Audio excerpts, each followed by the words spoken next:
I think often it is the case of perhaps even the single individual that has made an impression upon a younger person as being in a good job and being satisfied and fulfilled and having a good life, and just a very positive image or role model.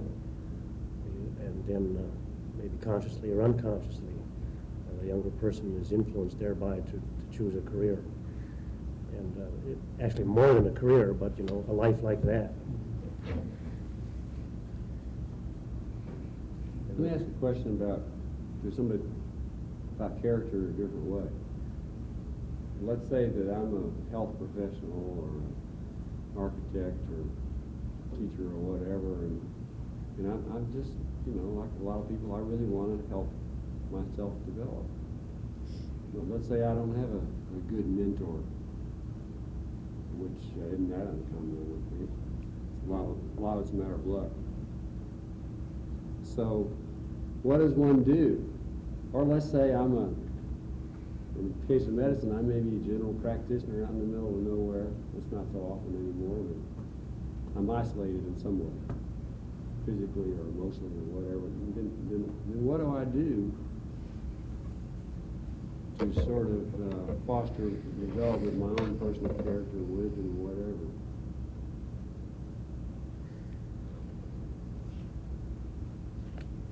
Is the question open to anyone? To anyone. I don't think you can do anything. I think the flounder. I think it's a chance that good people have mentors in their lives. I can't think of an instance right now that I'm familiar with that doesn't have some kind of legacy behind it in terms of being excellent in what you do. I think it's a necessary ingredient. I think it has to cross your path somewhere. The question is on luck and chance or theological basis. At the moment, for those on the side, if I found that I didn't have a mentor in the profession, I'd find a friend in another profession with whom I can discuss these kind of issues. Some of my greatest insights have come from people who were not in my own profession, who helped me to view what I do in a very different kind of perspective. I'd like to bring up or talk about the difficulty some females have in finding mentors in certain professions. My little sister is studying chemical engineering, and it's been very tough for her, and there's a high burnout ratio of females in that field, and I think that's part of the problem. And she's at the point right now where she's looking around for a mentor, or hoping that there's one out there. And it's a concern that if she doesn't find one, she'll fall by the wayside along with some of her colleagues. And so it's interesting that some females have a hard time finding a mentor because it's a male-dominated profession, and that might keep some out of that profession. One of the places I come from in my question is that I'm not that convinced that strong mentors are that readily available to most anybody. And for example, if you take a field like medicine, in many ways, the training in medicine is to, we'll discuss that as a comparison with nursing and so forth, is to be an independently acting person. You're supposed to be able to stand on your feet and show good judgment and be tough, etc., etc. And many of those attributes, and to be able to work hard and junk like that. And a lot of those kind of things, in my opinion, are relatively isolated. You're supposed to be able to stand a lot of stress. You are, in fact, supposed to be able to care for yourself. And some of the consequences of that is that you don't show that you have problems, or the variety that it may be. And so that it tends to make people islands. And so I'm actually giving you the cause as opposed to symptom. I mean, I think that's the cause of a lot. I think in many ways in medicine, I think there isn't very much mentoring. I'd be interested in Jan, what you think about that? And so therefore, really, you have to have a lot of initiative by the individual to go out and seek the mentoring, because the system really doesn't encourage it very much. I wonder if not an actual in-the-flesh active mentor, isn't there, perhaps not in the case of the chemical engineer or sister aspiring to that, but isn't there always at least some sort of image towards which one can shape oneself of the physician or of the professor? I think in teaching, all of us have been to college, and so we've all had professors and have an abundance of images, both positive and negative. But surely everybody must also have an image acquired from various sources of, the physician. Now, this is not the same thing as a mentor who can actually take you aside and talk to you, but still it might, in the absence of that, provide a considerable amount of guidance. Perhaps misleading one, really. I don't know. You've watched Marcus Welby. I've watched L.A. Law. I mean, those are the real mentors. What I was going to suggest is, isn't that the responsibility of, isn't that where truly the educational facility sort of passes people along, and then you get to the point where the profession itself has to create accessibility, and the elder or mentor-ish type of people in the profession have to be encouraged to do that, at the same time encouraging the younger people to reach out. Because I think that if a person is really interested, if you're a young teacher, you can always call up. If you get by the concern over it, you can call Paul or Jim, and they'll take the time to sit down and talk to you. And I think that's the thing that they have to be told at school, that if they do that, they will be rewarded with someone's efforts in mentoring. And then the other side of the coin is that the people in the profession have to take it on as a real serious obligation to do it, I think.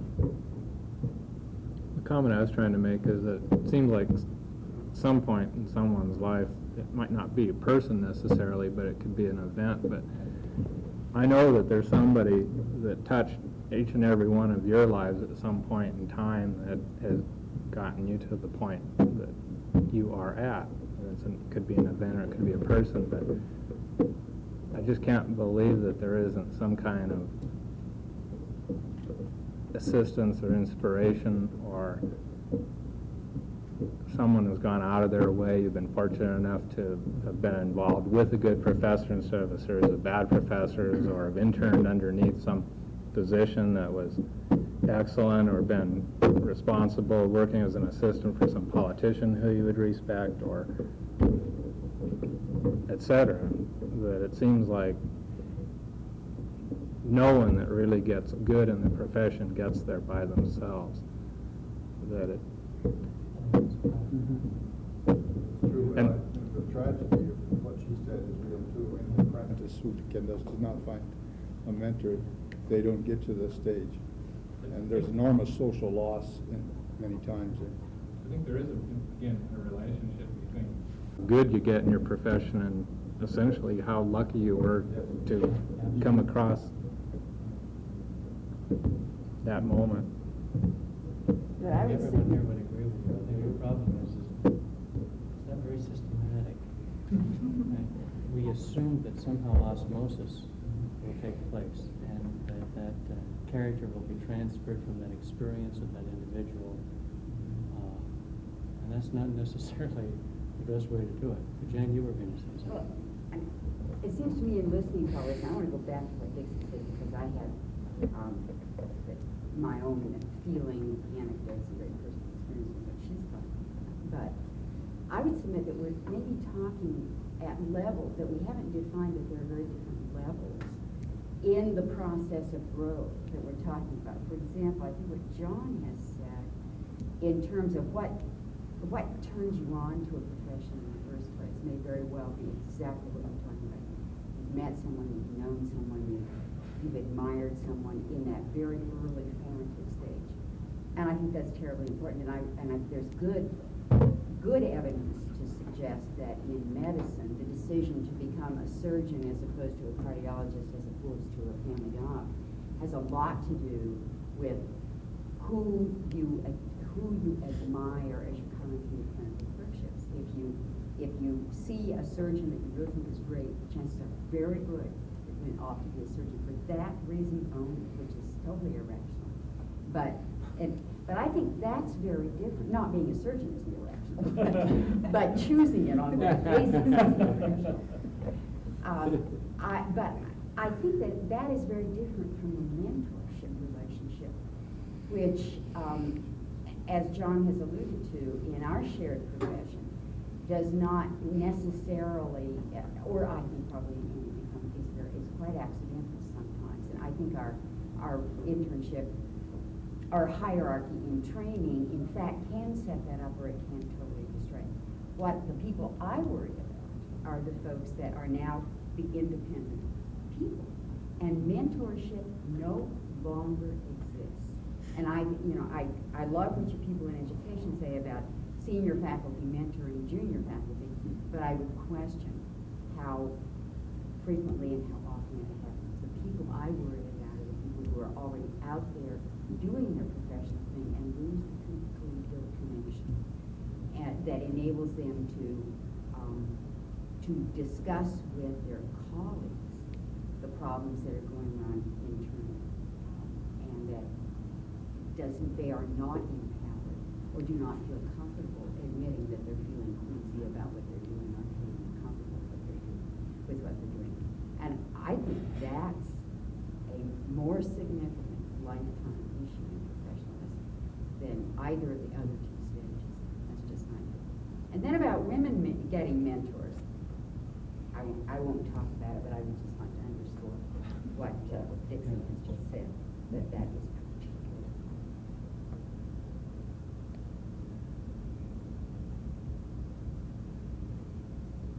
particularly.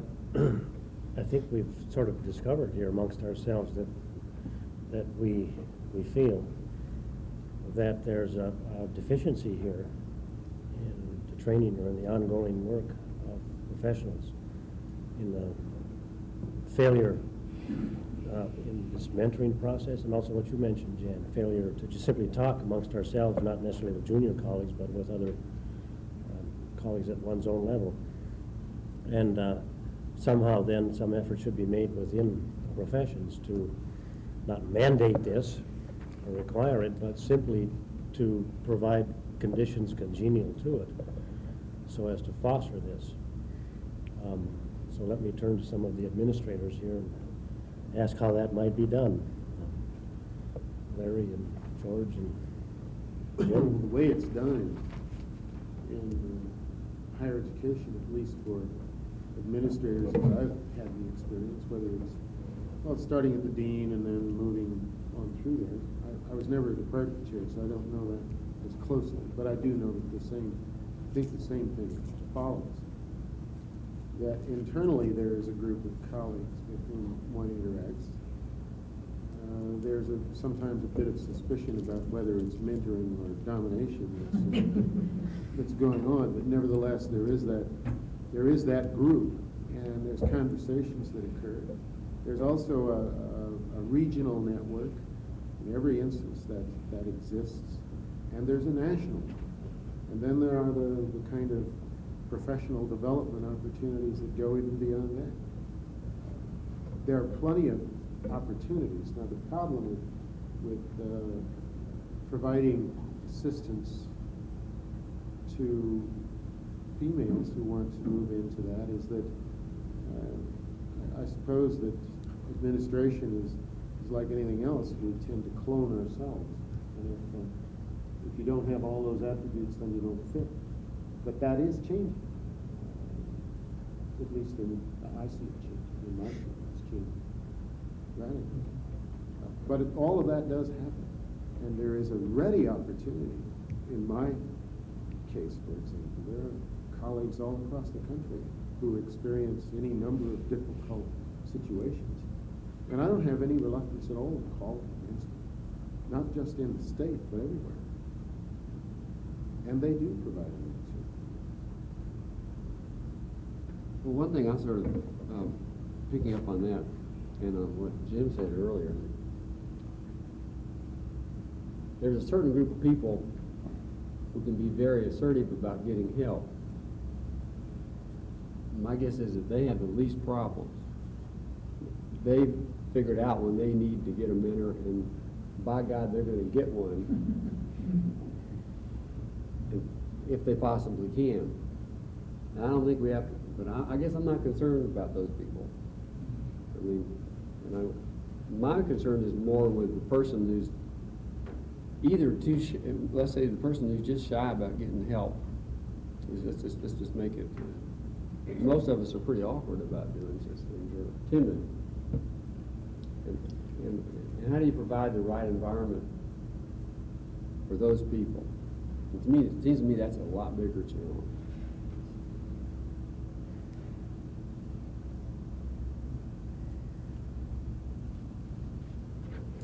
Do you have any comment about this administrative structure within the organization?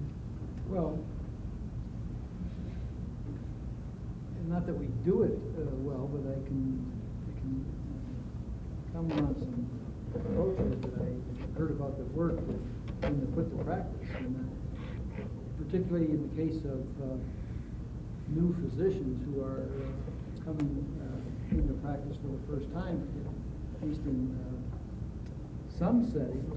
Those individuals are assigned to a senior member of the staff for the first year, and that is just a organized part of the way that they bring on new people. And what they do once that assignment is made probably is a little bit of a chancy proposition, but at least administratively the structure is created for that blossoming or for that nurturing to happen if the parties are doing the right things right. That's one example.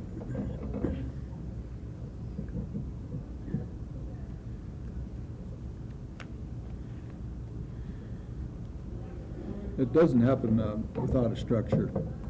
And you talked about one. We have quality circles in all kinds of organizations where people get together. The structure provides the framework, and then the dynamics will be successful, more or less successful, depending upon the chemistry of the group. But the structure was there to encourage people of common interest to form a sense of community, whether it's a group of secretaries or whatever it is. So formal structure, I think, has to be set up in many cases. And in those instances, the shy person can receive the interaction that they need very much.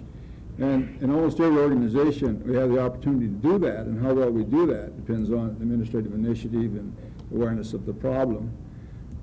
Students are a good example of that. They come into a large institution, even one our size, where they're all of a sudden anonymous, relatively anonymous.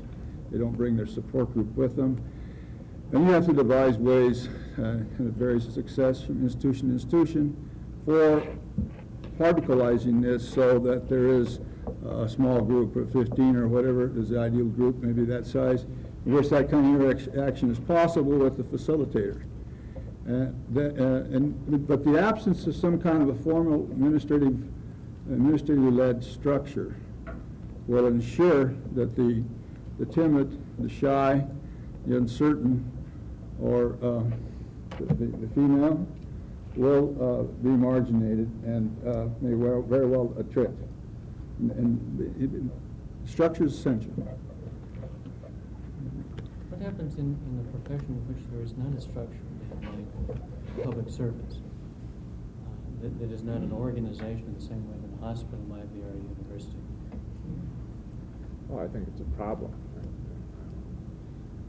I think that it's, for one thing, it's also a profession which has, I think, a lot more severe doubts about how honorable it is and so on, whether it even has a claim to be a profession. But I've also argued and would continue to argue that the university needs to pay more attention to teaching politics as something that can be practiced than it generally does. But I guess actually that gets me to an interest that I have in this whole endeavor here. I've just found this whole undertaking to be fascinating, and I've kind of wondered how many places other than Missoula something like this would happen, that you would have this kind of discussion within a profession, but across so many professions to do this. I think it's pretty unusual. I think it reflects the scale of the city, probably. And it gets me back to something that John said in his introduction when he was talking about excellence, the idea that there's some integral kind of connection between the good person and the good professional and the good city. Of course, I believe strongly that Missoula is a wonderful city, and it's also a city full of professionals, and becoming more so all the time. And I wonder, and one of the reasons I agreed to participate in this was because of my curiosity about whether the professions within Missoula, whether the excellence of the professions is ever thought of in the way that it contributes to the excellence of the city. Now, all of us here in various ways take on the job of contributing to the excellence of the city as individuals. But is there a way in which all of our professions together make up the whole of a city, or help to make up the whole of a city, where the excellence of the professions contributes to the excellence of the city? And does that, among other things, mean that from one profession to another that we should be assisting one another and helping one another with whatever challenges of excellence there are in our professions? I think it's pretty unusual for us to think of that kind of connection between our professions and our city. But in the case of Missoula now, and I think it's perfectly appropriate that we're holding this where we are and that it's within the context of the Institute of Medicine and the Humanities, medicine is so clearly integral to the well-being of Missoula. And yet it would be entirely possible for the medical community to just take care of itself, more or less, and not necessarily worry about the health of the city. I think one of the reasons Missoula is as strong as it is the medical community doesn't do that. It does concern itself about the well-being of the city, and it makes a big difference that it does. I'd like to just speak from thinking about myself for a minute as we look at, to me it's almost like which comes first, the chicken or the egg here. When I looked at Missoula 2 years ago, there was a number of reasons why I had chosen to relocate here, but it was very, very clear that the basic character of the people that we interfaced with for a number of days was one of tremendous impression upon myself and my family. And we knew that kind of character was important to ourselves as well as our family. And therefore, it rose to the surface as one of those reasons why we needed to live here. And I think as we grow in life, whatever level we're at, I think as we go higher up, we always attempt to seek out, perfectionism within ourselves as an individual, as a good whole individual, as someone with good character. And I think we always process that so we get higher and higher. And this is an environment in Missoula where that reflection and the ability to talk about it and live it is so real. and that's what makes it enjoyable and very satisfying to live here. And I think a lot of people that seek Missoula or end up relocating here are very impressed, and they all express it in different ways. But it is a very core factor that I find as important to people that live here. The profession of architecture, it's kind of interesting, and I might combine Dan's question with one of the first ones he posed about this business of private life and public life. I've always been, I guess, extremely afraid of designing a bad building in the community because I thought that people would dislike me as a person. And I think, I still think that, actually. I really do. And that's sort of a motivational sort of thing. In fact, I think probably only just a few of my closest friends would forgive me if I did a poor building, and maybe I have, and I don't have any friends, but to me, and maybe this is just part of the way that architects are educated or brought up through the profession, there's hardly a way for me, I guess, to think of myself as a private person. Because architecture is a way of life. That's just the way that we're brought up through the system. And I guess until this evening, I've never really thought that other people could really differentiate. And I guess now I'm kind of curious to know if all of you can truly say that you do have a private life and a professional life and kind of see yourself stopping and starting sometime during the day in each area. Maybe it's a character flaw, but I can't. And so, again, that ties in with my first comment about that if I do a bad building, I'm a bad person. Maybe I am. I think it's interesting, you mentioned the chicken and egg sort of aspect of this, and I think that's very true, and it's also consonant with what Aristotle said again, right? In other words, it takes a good community that's well-ordered, that brings its youngsters up well, that initiates children into adult life with good character. Only in such a community can people really be able to achieve personal growth and fulfillment themselves.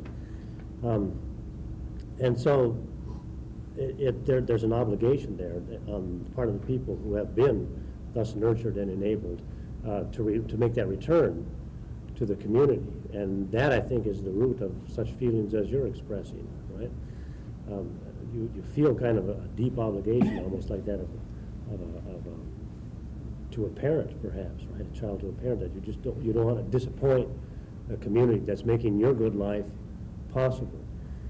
I think it would be good, to talk more about this kind of relationship between the individual and the community, and it might inspire people to approach their work with different kind of attitude.